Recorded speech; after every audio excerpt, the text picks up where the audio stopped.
What I'm about to tell you might shock you. It might not. If you've been following my content, my live streams over the past couple days, then you've probably heard me talk a little bit about this, and this might not shock you as much if you've been kind of taking some days off. Take a lap, first of all, for not being here 24/7 here on the channel. I'll just say it already. Zeke Elliott should be the number 3 overall pick in 2021 fantasy football drafts. Here's a live stream I did on Instagram where I talk a whole bunch about this and more. It's a whole hour Q&A with you, my people, on Instagram. And if you haven't followed me on Instagram yet, get on over to my IG, The Fantasy Football Show. Pretty easy to find me. We're almost at 10K. We need like 100 followers. Once we hit 10K, I'm giving away prizes on my live stream. More importantly, if you love my live streams and mock drafting and all that, I go live on Instagram at least once a day. So if you're following me here just on YouTube, you're missing out on all that content and all those live streams and all those mock drafts, baby. And let's talk about Najee Harris. In fact, I kick off the entire Q&A with Najee Harris talk, because coming out of the Hall of Fame game, the dude got fed, but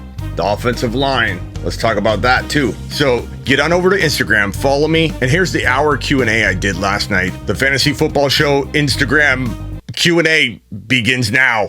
This is the Fantasy Football Show with your host, Smitty.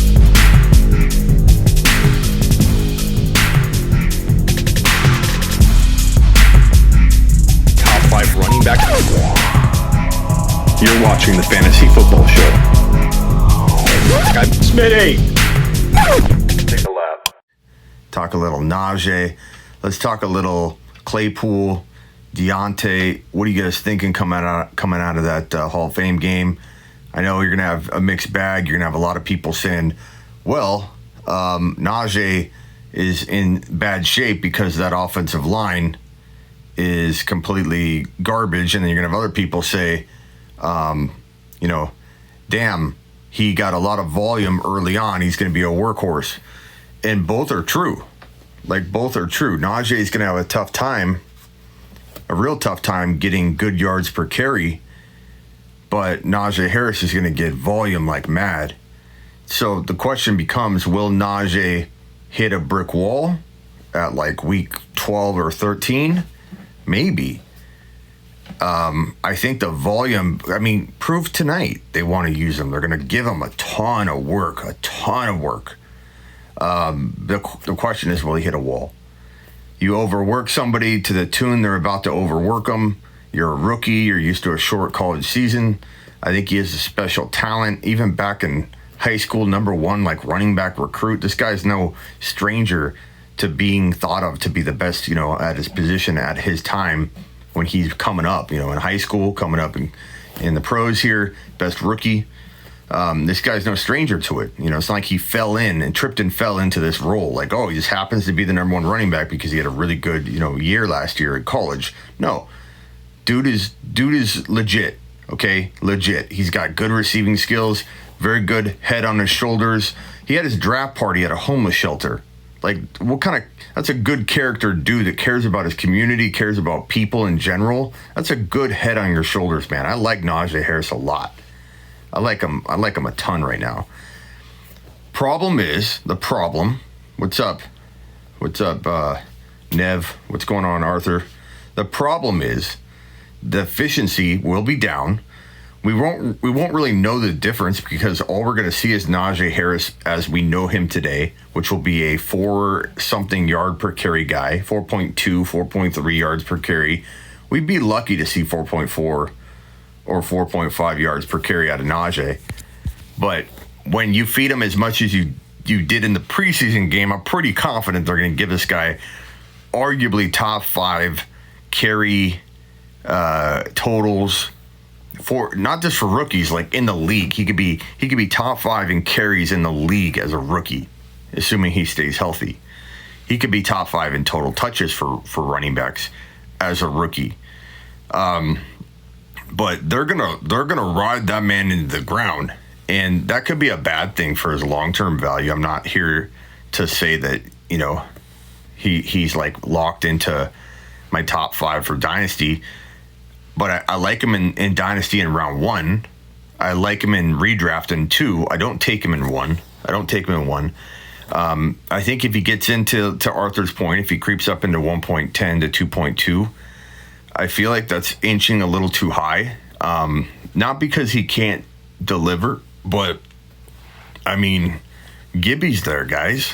Like, I'm taking Gibson. You know, Aaron Jones becomes a conversation piece at 2.2, 2.3, 2.4 for me. I'm not huge on Aaron Jones in round one. I'm not huge on Ekeler in round one. I'm not huge on any of those guys that are deserving of really legitimate round two consideration, but I'm not taking them in round one. I'm not taking Aaron Jones in round one. But Aaron Jones becomes a pretty darn good value grab in round two, you know, and it flips pretty quickly. What's up, Cobra? What's up, Eric? What's up, Huff? What's up, Guide? Appreciate you all being in here. Question right here. Who are you taking fifth, full PPR, assuming CMC, Cook, Henry, and Kamara are gone? Connor, appreciate you, man. I know you're new to my content because you would know the answer to this if you were following my content, you know, hardcore. Zeke Elliott. You know, Zeke Elliott to me is probably my number 3 or 4. You know, I'm not taking Henry. Henry's not going in my top 5. I'm not going near Henry in the top 5. So you tell me that. You tell me Zeke's on the board. Zeke is like the last running back I want to take of that group. If you're saying that Cook, Henry, Kamara are gone, McCaffrey. Yeah, it's Zeke. It's Zeke. It's not Chubb. Not going near Chubb. Not going near Jonathan Taylor. Not going near Saquon Barkley. I have a lot of voids this year. I do. I have a lot of cautionary tales in 2021. And you can clown on that if you want. Not saying you, Connor. But you can clown on that, or you could say, okay, well, what's been said so far? Mike Thomas, Akers, big avoids. Like, we're doing pretty good on the avoids so far, and there's rhyme and reason to why to avoid a player. Okay? And Chubb, Henry, JT, and Barkley all have significant multiple reasons to avoid them at a certain point. It's not about avoiding them until the end of time. It's not about saying I won't draft Saquon Barkley at some point, but you don't take Saquon Barkley at number 5 overall when the man himself doesn't know if he's going to be ready for week 1. Like, you have to pull your head out of your rear end and look at the facts that, and not just go with your heart and go with your assumption like so many people did. Not you, Connor. Not anyone in particular in here, but people just completely shoved their head into their rear end on the Mike Thomas thing and said, Mike Thomas will be fine. They just said it over and over to themselves. Mike Thomas will be fine. Why? Who said Mike Thomas was going to be fine? Nobody. And that wasn't a surprise. People that drafted Mike Thomas and got burned, it was not a surprise. That was you blindly going into a situation that you knew darn well was a risky proposition when you had no information. Zero information on Mike Thomas, and if he had surgery, if he didn't, why didn't he have surgery? It was clear as day that this guy came with a boatload of risk. And I feel like people are walking into the Barkley situation the exact same way. Complete blind trust because his name's Saquon Barkley. I admit I liked Barkley a lot in January. I was looking at him at 5. But things change, man. You adjust and you adapt. And if you want to follow an analyst that doesn't ever change their ranking because of their projection they do in February, and they keep this little algorithm, I go off my gut, I go off the news, I go off the feel, I go off the smell. It smells funny, I back out, I go a different direction. And the Barkley situation, while it has upside, there's certainly a percentage chance that Barkley can deliver, even right away. The odds of him failing you at top 5 to 6 to 7 to 8 to 9 to even anything in the first round, the odds of him failing you at that cost, given the other options there against that risk, it's a bad proposition. And nobody's breaking it down that way. They just assume that Barkley's going to be fine, just like Mike Thomas was going to be fine. Guide says, I love the Hill or Diggs or Adams and Najee start to the draft you suggested before. Najee equals fire. Yeah, I mean, guys, why are we not going wide receiver at the bottom of round 1. Why are we not going wide receiver? Huff says Najee in the 3rd. Yeah, right. Yeah, no, who said Najee in the 3rd? Najee ain't going in the 3rd. He'll barely fall into the 2nd, man. How early would I take Justin Herbert? 6th round. 6th round, bro. Why are we not taking wide receiver at the end of round 1 anymore? Why? Adams was a top 6-7 pick. And then guess what happened? Aaron Rodgers is going to retire. A-Rod's going to retire. Oh, my God, what do we do? Our number 1 wide receiver in fantasy football, our poster boy for round 1 wide receiver material in fantasy football was at risk. Everybody wanted to avoid it. Like a mattress in the middle of the freeway that is hanging over 2 lanes and the freeway's down to 1 lane. And you're like, what in the hell is going on? I'm going to be late for work. You sit in this one converging to 1 lane line of traffic. And then you get up to the point where you see the mattress. And what do? You don't get out. You should get out, but you don't get out. You need to get out, grab the mattress and throw it off the side of the road, open up the 3 lanes for the people behind you so they don't do what you did. But no, what do? You just drive on by. Not your problem anymore, right? That's what everyone's doing with the wide receiver position. I don't want to take wide receiver. I'll let the guy behind me be the first guy to take a wide receiver because right now it's kind of not popular. And everybody keeps passing on drafting a wide receiver. And the first round is now running backs. Nobody wants to take a wide receiver in round 1. I don't know why. It much has to do with the Adams situation. The fact that everybody is so scared that if it's not Adams, what's it going to be? Who's going to be the wide receiver? Nobody felt comfortable taking Diggs as the number 1 wide receiver at round 7. Instead of replacing Adams, if you did fear Adams was going to be facing an Aaron Rodgers retirement, a holdout, a complete mess, if you felt that way, and you shouldn't have, because that writing was on the wall. We talked about that over and over. But if you felt concerned about Adams at number 7, why were you not replacing him with a Hill, with a Diggs? I don't know why. I don't know the answer to that. All I know is we should have been. Everybody should have been. And I don't know why people are so quick to be like, I'm not taking a wide receiver. I'm not taking a wide receiver at 7 or 8. I'm going to take this running back. Running backs are so important. Running back. Take the best player available every time you're on the clock. I don't care if you go wide receiver, Ceedee Lamb in round 3, and then everybody puts the pressure on you. Okay, you don't have a running back yet, buddy. You got Diggs, DK, and Ceedee Lamb, buddy. You don't have a running back yet. Guess what? I'll take Josh Allen. Right in round 4. Wide receiver, Josh Allen. How you like them apples? Then what do? I'll take ETN if he's there. Javonte Williams after that. If ETN goes, I'll take Javonte Williams, and then I'll take Michael Carter. I'll take Mike Davis. I'll platoon my running backs if I've got to. I'm taking the best player available every single time I draft. When things are equal, I think you can weigh out positional need, but too many people are shoving down your throat this, you need to go RB, robust RB. You got to go RB in round 1. You got to go RB at least with 1 or 2 picks. You don't have to do anything. There are 100,000 ways to win at fantasy football. Even if I tell you got to go running back, wide receiver, don't listen to anybody. It's best player available. That's correct, Mike. Every single time you're on the clock. Can you foreshadow what could come in your league? Let's say, Mike, you play with a bunch of running back hogs.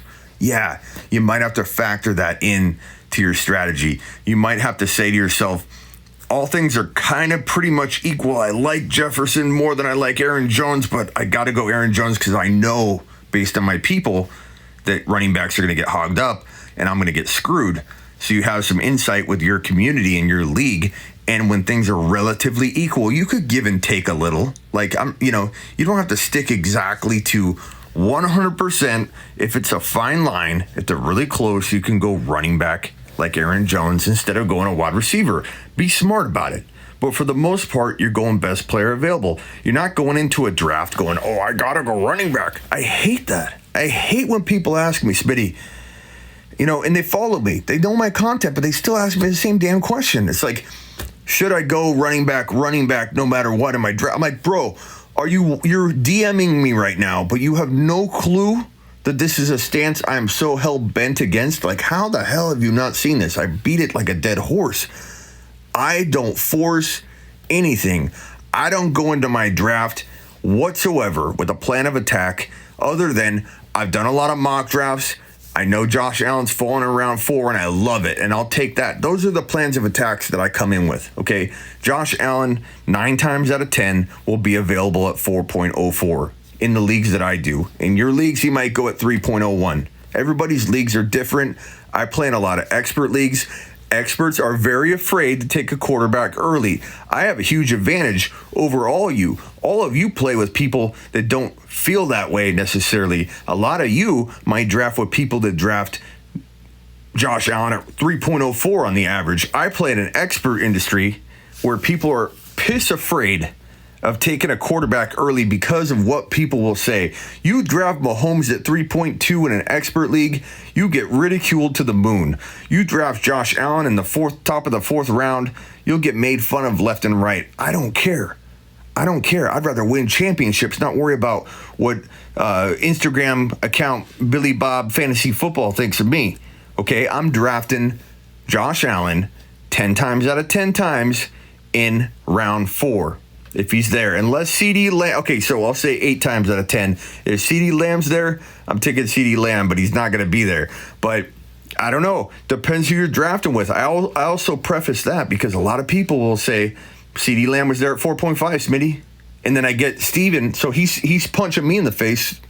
Lamb was there at 4.5. What are you talking about? He's always around at 4.5. Then Billy Boy over here, 27 on IG, is DMing me, punching me in the face on this side, going, Smitty, Lamb never makes it past 3.3. Idiot. And then Susie Q over here is like, do I take Ceedee Lamb at 4.4? I'm on the clock, or do I take so-and-so? I hear it all. I hear it from both sides. Stop telling me what is happening. Stop acting like you know exactly where Ceedee Lamb and all these guys are going every time just because your league does it different. Take advantage. Take advantage of Ceedee Lamb every chance you get. Sometimes he'll be there at 4.1. Sometimes he'll go at 3.1. Sometimes he'll be there. I'd venture to say he's available at 3.7 to 3.8 on the average. You play in this league. You play in this work league with your boss, and you're the guy 4 cubicles over doesn't know crap about fantasy football. Literally, he has a magazine sitting on his desk. Dude doesn't know crap about fantasy football. He thinks Melvin Gordon's going to be the starter in fantasy football 2021 for the Denver Broncos. He thinks he's the workhorse. That in that league, you're getting Ceedee Lamb later. You know, and that's why I like drafting early. Everybody talking about drafting early is bad. Look what happened. Mike Thomas, see, told you we're drafting early is bad, Smitty. Like, drafting early is the best gift you can give yourself. If you're following my content, if you're here year round, drafting early is a gift.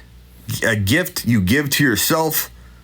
You can wrap it up and gift yourself at any time you want. I'm not saying redraft leagues should draft in January.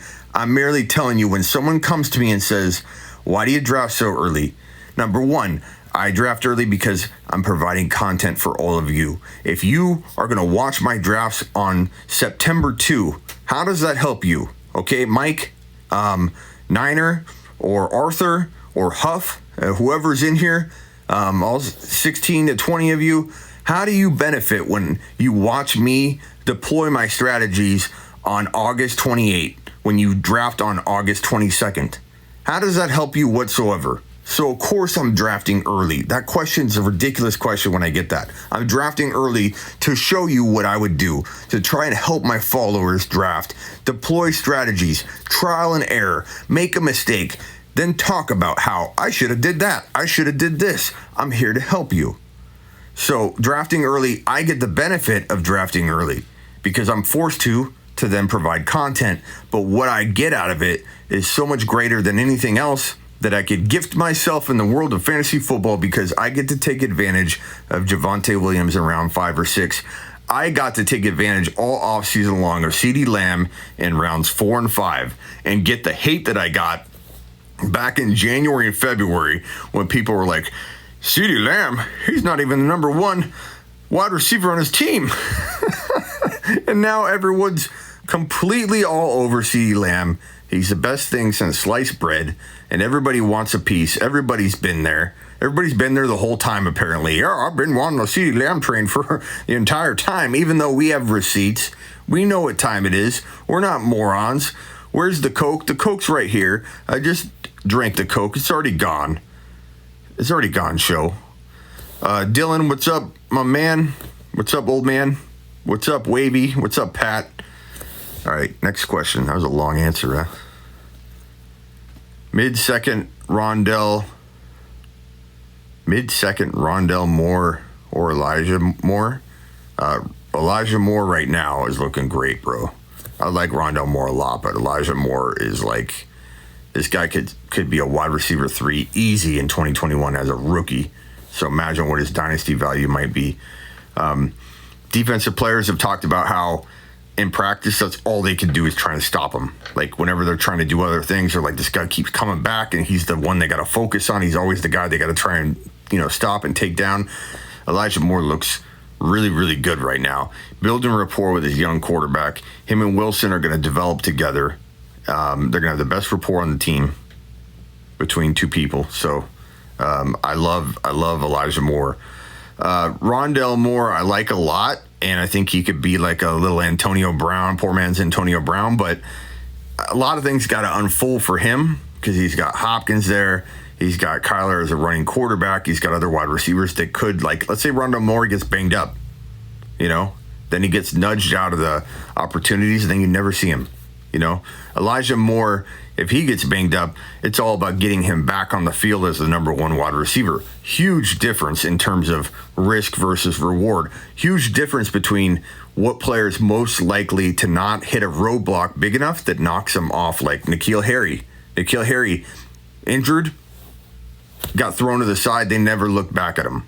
And we'll never know how good. I mean, he's reportedly looking good right now, but we'll never know how good N'Keal Harry could have been. And everybody can clown on how much I liked him and that I missed on him. I truly believe if he got drafted into a different spot, he didn't get hurt, we'd be looking at a whole different scenario. And that's my point. Rondale Moore is in a more risky environment, even though I love him a lot, because there's no like open path or no urgency to get him out there. Like Isabella, whoever the Cardinals deemed to be the wide receiver 2, Rondale Moore, if he gets banged up, get moved right to the side. What's up, shot callers? What's up? Sad. Need the answer to my comment. Well, bro, I'm here. You're right here. Your text is right here. I'm reading you, and I don't see the question. Like, like why not ask it right there? Bro, I've scrolled up. I don't see it. Ask it again, and I'll hit you. I'll get you back, bro. Let me see if I find your question in the comment cards, though. Let's see. Who asked that? Sad. I'll look for your question right here.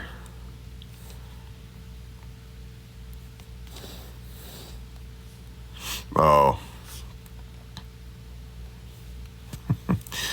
Come on, bro. Tyreek or Kelce? Tyreek, bro. I'm not drafting a tight end in round 1. I get the appeal that, he's going to outscore everybody else in positional advantage, but there's a reason I like to go after the next Waller, the next Hockenson, and that's what I'm going to do this year. If I get Fant or Higbee could be the next little Hockenson emergence. You got Fant, you've got Tonyan going in round 9, 10, 11, and he scored 11 TDs last year, was number 4 out of all tight ends. Logan Thomas was the 3rd tight end in fantasy football last year, and he's going around 9 and 10. I just like the value better.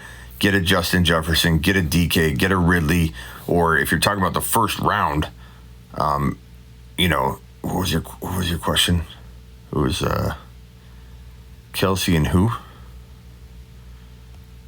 I already forget, but anyway. Yeah, first round, no way. For me, you might build a good team that way. If you have a good track record going tight end in round 1, then by all means do it, bro. Deploy what works for you. Deploy the strategy you've proven to yourself with your skill set. Too many people say no, no, no. I'm going to say no for me. I don't like building that way. But other people, if you land it and you're good at it, don't listen to anybody. Hockenson, tight end 3 this year. Yeah, I mean, he could, bro. He could. I think he needed to drop. He was going around like 4.5. And then they dismantled the entire team, and then now he's going around 6. So his ADP adjusted perfectly, and I like his ADP now. But Hockenson, I love, man. I had him ranked higher than anybody last year. That's verifiable. It's actually documented and recorded and put on fantasypros.com, bro. Call the fight. What fight, 49ers? I'm so busy, I don't know what fight is going on right now. Is it the Pacquiao fight? That one, or is that coming up? I saw an ad for that, but I didn't know if that was like upcoming or what you're talking about. What's up, Axe? What's up, Top Shot? Thoughts on Chris Carson? I like him, but I don't think I can pay the price, bro. I don't think I can pay the price. I don't think I could grab Carson where he has to go for you to own him. 3rd round. There's too many other players I like better. It's not that I hate Carson. It's not that he can't do it, but I'm drafting Ceedee Lamb over Carson all the time. Call the fight, Lance versus Jimmy. I've already told all of you, Lance is starting week 1, and I get clowned on left and right, over and over. 49ers.focus, you know, you've seen it. You've seen people clowning all over it. And now what are they doing, 49ers.focus? What are they doing, bro? People are backing off and saying, well, you wait. Lance is starting week 1. That's what I do, bro. And if I'm wrong, it's gonna be very, very soon. Very, very soon. Elijah Moore or St. Brown. I like St. Brown a lot, broski. I like him a lot. I'm gonna say Elijah Moore by far. But I like them both. Like, own them both. I've been with you, bro. Attaboy. But you've seen it. People have been completely calling me off my rocker, like, give it up, Smitty. I get that. I still get that. I still get a message. Hey, Smitty, give that up already. Give what up? I'm actually getting momentum, and you can look around the social media world. I'm getting momentum more than the anti-Lance starting week 1 people are getting. Like, if anything, it's shifting in my direction. I still get that occasional, give it up, bro. Are you still on that? Give it up, bro. Gotta be kidding me. I like St. Brown. Dude's pretty good. Hard question. You're on the clock, and A.J. Brown and DK are there. Who you taking? I mean, you can't really... You could go wrong, obviously, because one will outscore the other. But I think early on, there's not a mistake to be made here. It's going to be obvious or predictive. Like, Julio Jones could complicate things in a way that we can't see.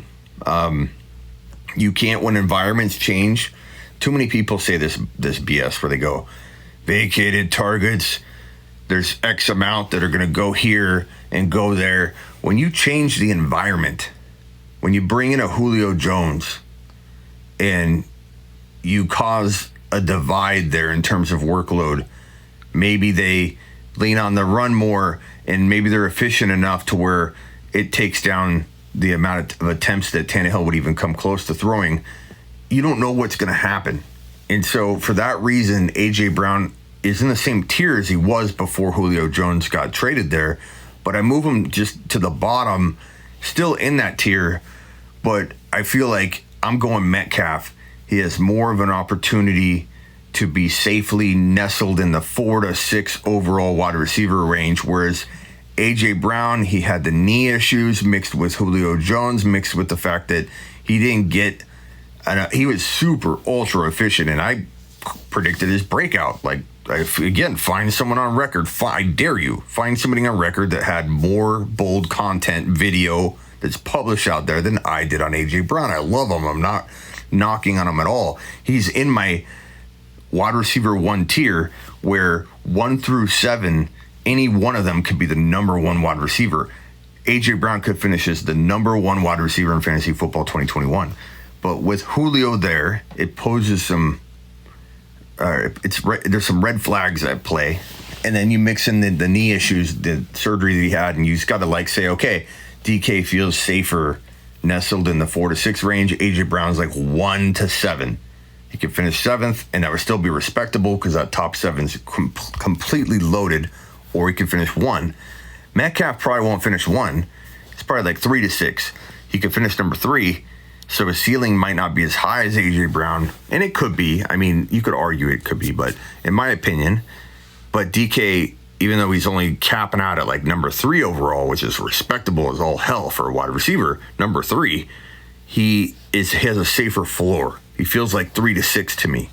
AJ Brown's 1 to 7. So you got to pick your poison.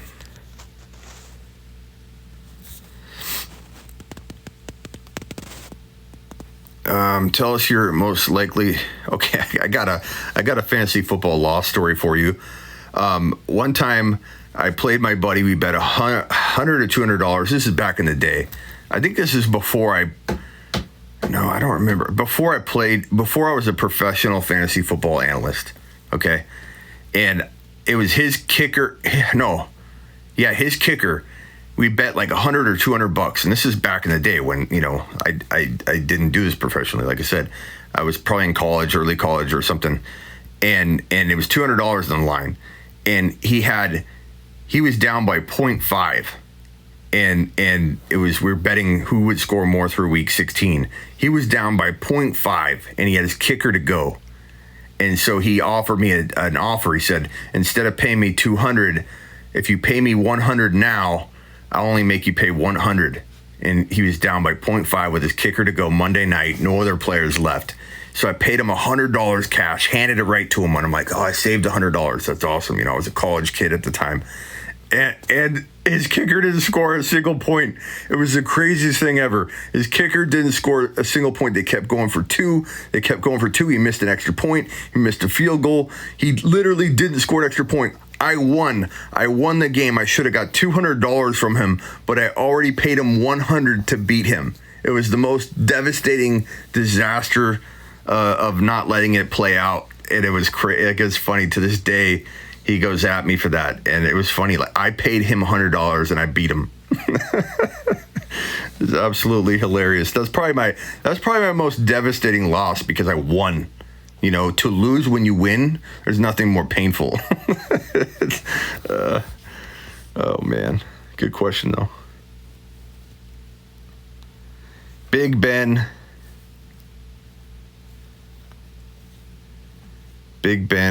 Or Baker. Probably Baker, bro. I mean, Ben's arm's going to fall off during the season.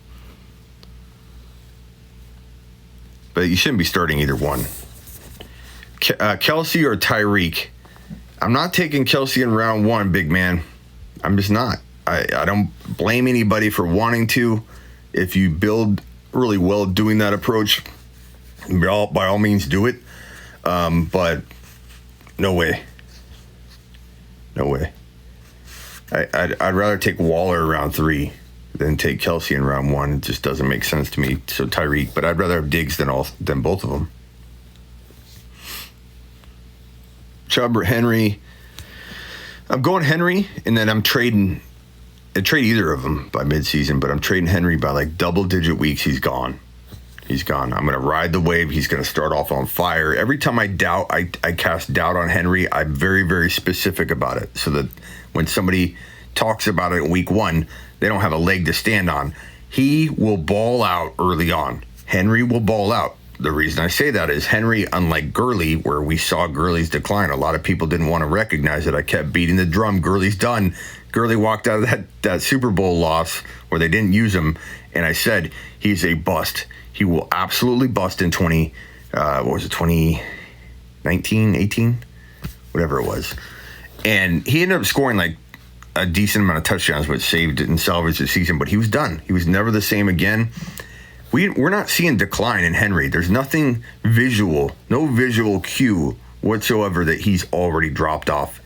Gurley, we knew. People wanted to fight it. It took forever to convince a lot of people that Gurley was going to fall off, but he did. And if you were riding with me back then, you know I pushed this out there more than anybody, and I got a lot of hate for that crap. Henry has shown no sign of decline. None.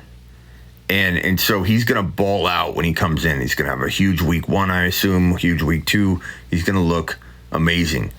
But he will, in my opinion, either get hurt and suffer a significant injury because the workload is added up, and it's just something's going to break. You know, the weight to stay healthy at his size. Everyone keeps talking about he's built different. It's not a good thing. Henry's built in a way that he's going to break down quicker. He's going to look like he's running in mud, carrying around all that weight, hitting the ground over and over and over at 250 plus pounds at 6'3". People taking leg shots at him. 2,000 yards breaks running backs historically. He ran for over 2,000 yards. That's going to put him in a bad spot. It's like a curse for a reason. You rush for 2,000 yards, pretty much all your stats get cut in half or worse the next year. It's the historical data behind rushing for 2,000 yards. On top of that, you run for over 371 yards. That curse got broken a couple times, so it's no longer that unbreakable curse. It's now been broken. But it's still very real in terms of what your body goes through when you carry the ball over 371 times. It's not an exact number, but the fact that he's crossed over that number significantly, 400 plus carries, including the playoffs, 303 carries in 2019. Dude is on track for, in just a less than 3-year window of time, going over 1,000 total carries in less than a 3-year window. So that means by week 11, week 12, he will have 303, 400, and probably 300 carries in that first 2/3 of the 2021 season, or maybe a little more than 2/3, and then boom. I don't think he's going to make it, and so I'm selling high, really high, but I get a lot for him. Who should I truly go with at the 3 spot? I probably, if you guys are asking questions, put them in the question cards. I'll try and read these questions in the chat too, but I'm going from the question cards if you've noticed. I like Christian McCaffrey. I like Kamara. And I released a Cook avoid video today. I'm not avoiding Cook entirely. I'm cautiously warning people that Cook is a significant bet for an injury this year. And if you cuff him to Madison, you're probably okay, but they did draft a 3rd-round running back, so maybe there's not so much clarity going on with the backup role. But as long as Madison is the cuff, and I believe in Madison, even though some people don't, I do. I trust my eyeballs. I don't care about one game that he didn't do well last year. He did well in week 17. He had 100 total yards and 2 touchdowns in week 17. People forget the good. They want to focus on the bad with Madison. But Madison and Cook together is top 10 running back safe, but is it number 3 overall safe? I don't know. I think Zeke Elliott and Pollard is probably, I'm leaning toward Elliott and Pollard together as my number 3 overall. And I know that seems a little awkward and risky right now to some people, but I think you'll start seeing that trend happen, and then it'll feel more and more comfortable as you see it over and over and over. But give me Zeke and Pollard. Zeke's in the best shape of his life. I know he also has carries that are kind of like astronomical to analyze, and like when you take it all in, you're like, damn, dude's mileage is through the roof too. But I feel like Zeke is in a good position to stay healthy. He's in the best shape of his life. Some say he's dropped some weight. Dropping weight isn't always great, but for Zeke, it's working, I believe. He looks fantastic. You got Pollard. Pollard is a top 5 to 10 running back per start. And so I feel confident. Like if Zeke went down right now, Pollard would get drafted in like round 2, 3. It's hard to even know. So Pollard is your safety net. You have to draft Pollard and Elliott, but I think if I could choose a running back, the duo together, like if I could pluck Pollard up no matter what, you guarantee me, which I'm going to draft him early anyway and make sure, but I'm taking Zeke and Pollard. Won't be the most popular answer either. Okay. This is a good question. Dalvin or Henry? Even all that I said about Dalvin, I still like him and Madison together over Henry because you don't have a cuff for Henry. And I do believe I believe Dalvin's not going to bust. I believe Dalvin's going to miss a handful of games, though. If you have Madison plus Dalvin and you have 17 starts between the two, you probably still have a very, very good very, very good top 6 to 10 running back no matter what. That's why I still like Dalvin, but I'm just giving you a cautionary warning that he feels like he will miss handfuls of games this year.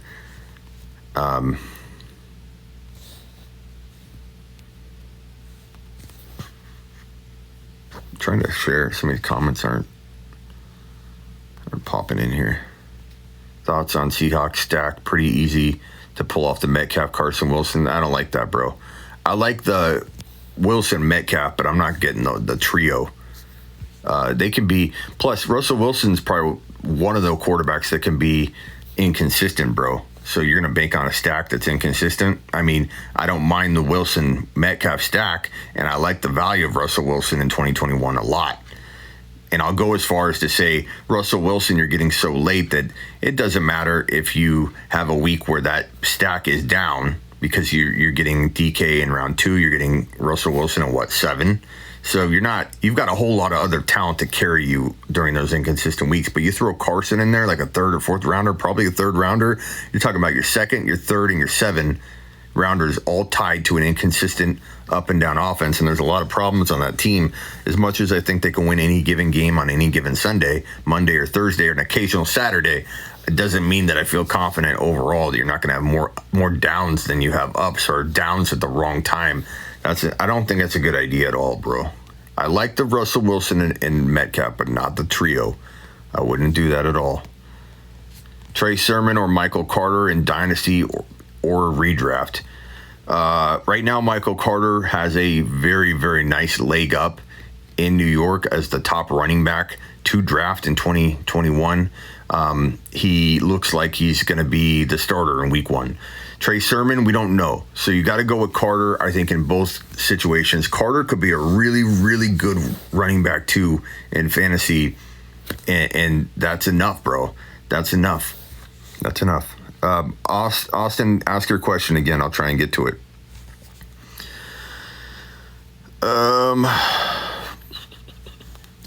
Harris in what round? Bro, you can't draft him in round 1 and redraft. In Dynasty, you can. In redraft, he's 13 to 16 overall. As much as we're excited about Harris, we have to factor in that this guy is going to have pretty low yards per carry. So anybody expecting Harris to be, I think, 1st round running back worthy in redraft could be a little bit disappointed. So I'm not going near Harris at round 1 value, but I like him immediately once he breaches round 2, if you know what I'm talking about. Miles, what's up, my man? How should I approach non-PPR draft, but at 6 points per TD pass? Number 1, tell your grandma I said hi, Miles. I know you're playing in grandma's league where you're playing non-PPR. That's old school, bro. I respect everybody's leagues and scoring and stuff, but you are missing out on a not only here's why I say, Miles, that it's old school and you need to change it. Not because I play it, not because you need to go with what's trendy, but let me ask you a question, Miles, and answer me honestly, bro. And I'll look for your reply right here. Do you find it hard to find consistent content from your top content creators like myself? I assume you love my content, right, bro? Do you find it hard to find consistent content for your league style? The answer, I'll answer it for you. The answer is yes. So it's more beneficial to conform to what I can tell you already, because I used to play non-PPR too, bro, and it was hard for me to switch, but this was a long time ago when it first came out in 20, it was around, but when it was pushed really hard in like 2008, 2007, 2009, I had a tough time pushing everything to PPR, I'll be honest with you. I was old school. I didn't want to go non-PPR, but from somebody that's done it, I can tell you like it a lot better. You need to switch, and it'll help you find more content, and you won't be dancing around topics going, okay, I like that, but what about in non-PPR, Smitty? I give you a take on Henry, I give you a take on Chubb, I give you a take on Gibson, and you got to ask a follow-up question, but what about in non-PPR, which could be a different answer. So my recommendation, bro, is to change it. That's my number 1 recommendation. Number 2, I'll tell you that in 6 point per TD pass, you got to move Josh Allen about move him to 3.1, move Mahomes to 3.1. I think I think it's tough. A guy like A-Rod gets ranked a little higher than you would rank him in a non 6 point per TD league. Guys like Hurts, guys like running quarterbacks, they don't necessarily have the same edge because now you got A-Rod who can throw for 38, 40 TDs, and that's big in that format.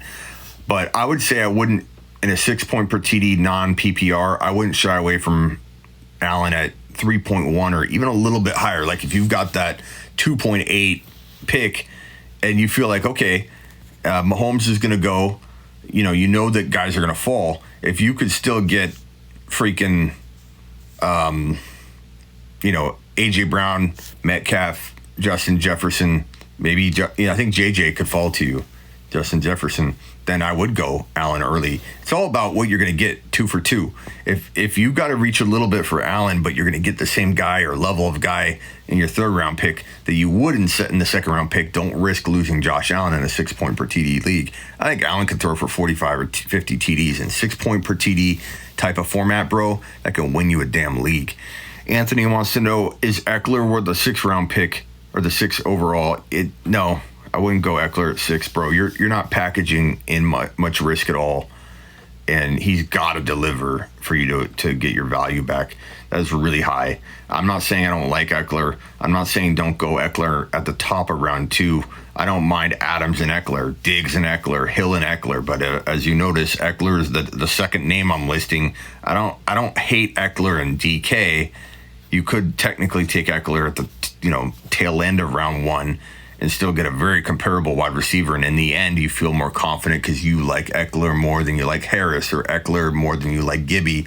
I don't want to talk you out of that. So if you do like Ekeler that much, but 6, bro, trade down. I don't like the 6 pick. If you're allowed draft pick trading, I trade down out of the 6 pick and I get a 2nd and 3rd rounder, kick back a 6th or 7th round pick. Don't kick back a 4th round pick.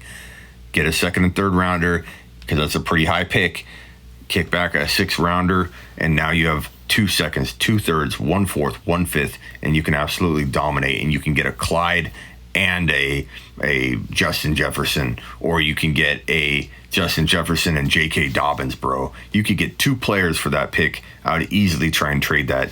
Just when you trade your 1st rounder for a 2nd and 3rd, try and get a draft slot that gives you the highest 3rd rounder you can, because that's the one you got to focus on. The cutoff of talent happens around 3.4 overall, so the higher your 3rd rounder is, I wouldn't go after anything later than like 3.4.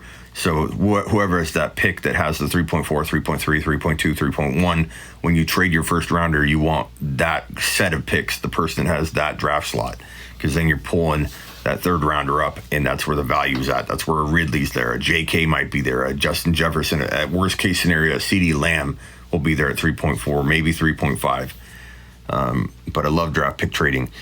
Gibby or Harris says, Mike, I'm going to go Gibby. Gibby's in a better offense, I think, in terms of like efficiency. He's also going to be used a ton in the PPR game, just like Harris will be, but he's also got a little bit more secure of a situation because the defense is really good. Even if Heineke gets in there, I think the defenses will be kept pretty honest because McLaurin's really good. And I'm not saying that Pittsburgh core of wide receivers can't deliver. They can, but Big Ben, I don't trust Big Ben.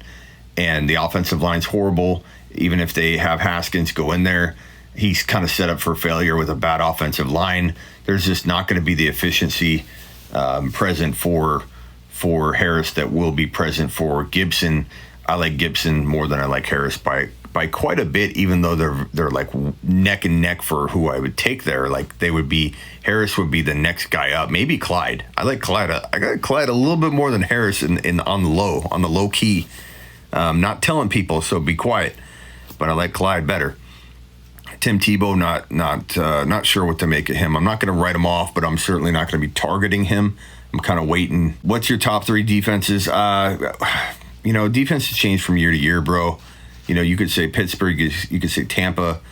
You could say, even the Niners are going to be like 6 or 7, but they could be 3. So, past Tampa and Pitt. And Pitt's going to struggle because their offense could struggle a lot. The Rams have potential. There's a lot of defenses that are, sleepers this year. Washington's really good. There's a lot of I don't know that I have a preference right now. I'd like to see how they all play in the preseason before I kind of give you a determination of how the rookies and how everything, coaching, all the changes that have gone on. Hard to know. Defenses are hard to adjust for with the draft and with coaching. But those are obviously the top guys you're thinking of, right? The top defenses. Browns are a good D, exactly. KC, will be a sleeper defense potentially for people. Cardinals could have a really good D. I think people are sleeping on them. But yeah, football team, Steelers, Tampa Bay Buccaneers, and Ravens are very, very solid. You could argue all those, you know what I mean? Like, I don't think anyone's crazy for in one, even the Niners. Someone could say the Niners D is going to be the best D in the league because they're kind of hidden as a good defense because the offense has struggled. Well, now it's not going to struggle. Now the defense is going to be fresh. The Niners could easily be the number one defense in the league, Broncos are going to be Hawks. I don't know what that means, bro. But sure. Anybody can be a Hawk. You can be a Hawk. You can do whatever you want. You can be whatever you want, bro. You want to be a Hawk? You can be a Hawk. J-Rod. What's up, J-Rod? I like seeing your name, bro. Get on the YouTube lives more. Maybe you're there, but comment more, bro. We need you there. Who do you take at the 7 spot? If Zeke's there, I'm taking Zeke. If not, I'm probably going wide receiver, bro. Just like I've been preaching for the last 48 hours, like straight on all my platforms. You watch anything I'm producing, the IG reels, anything on my feed. Go to my feed. Any of my live streams, my YouTube shows. I'm preaching, literally preaching, bro. That we need to get back to wide receiver. The very beginning of this live, watch that over because I talk about it a lot. We need to get back to Adams. We need to get back to Diggs and Hill.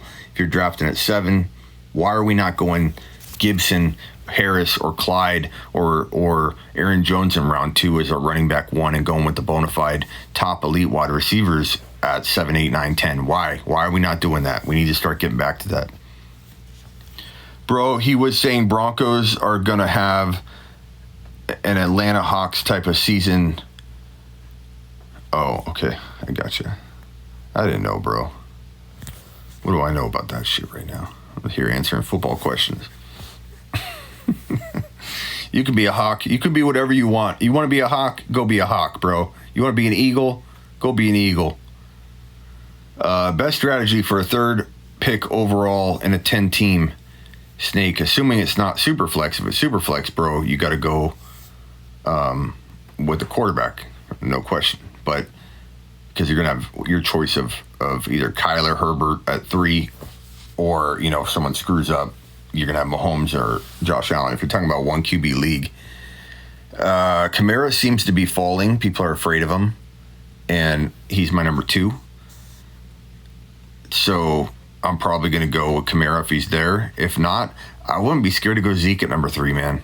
I don't care what people think about it. I don't. I honestly, the difference between reaching to 3 and picking him at 5, there's nothing you're losing there. So you can either have a gut feeling like I do that Zeke's going to be the guy, pick him, and not do it because you're afraid of what people are going to think about you reaching 2 dumb slots. Like, who cares if you're reaching 2 picks? People are taking him at 5 without any kind of bat of an eye. So if you take him at 3 and people are like, you took him at 3, I'd take him at 5. But you took him at 3? Like, who cares? Don't care. Who cares what people think about you? Draft Zeke, take Pollard. It's probably the safest running back duo you can find. And, 3. I know Smitty, I want to take him, but it feels weird to take him at 3. Bro, don't worry what other people think. You can smile during the year if you're right on it, bro. And assuming Dak gets healthy, that Cowboys offense will be elite. I don't care if the defense struggles. They probably won't struggle as much as people are predicting if the offense is on fire, because the defense will be fresher. But even so, they're going to have to, you almost want the defense to be kind of spotty so that the Cowboys score a lot of points, but they got to keep scoring a lot of points. You don't want a team that's going to score a lot of points in the first half and then dial it back, although wouldn't hurt if they're running the football.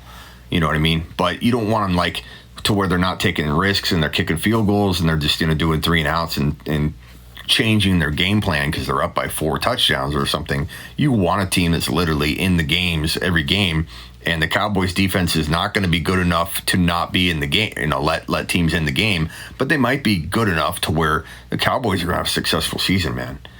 And so do I like McCaffrey at 100%.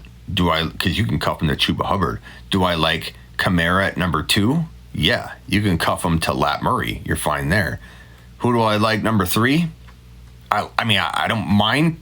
I don't mind if anybody goes Cook if they get Madison. I do predict you'll be a little disappointed. You might get top 6 running back numbers instead of top 3. You might get top 7 total running back numbers.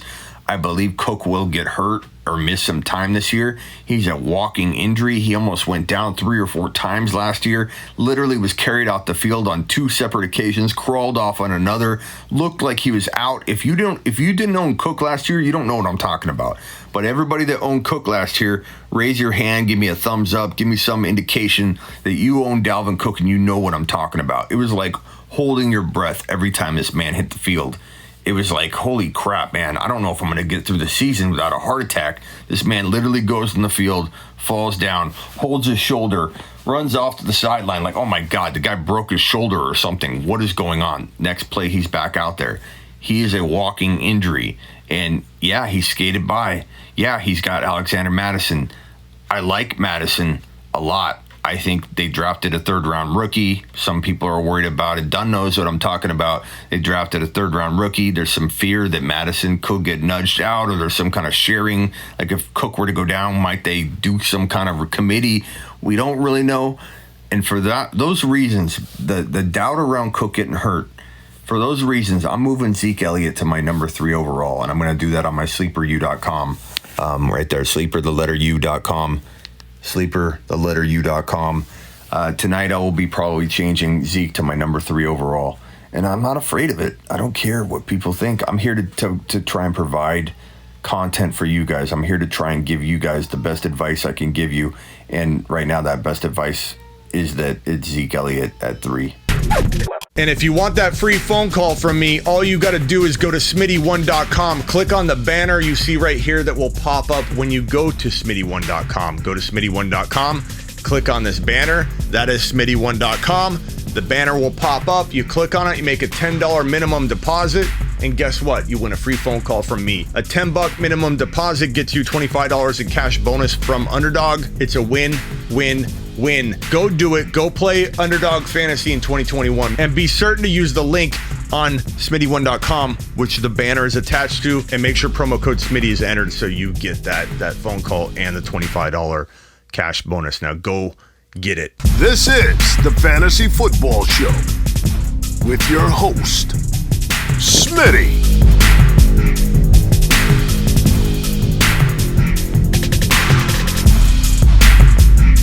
Top 5 running back.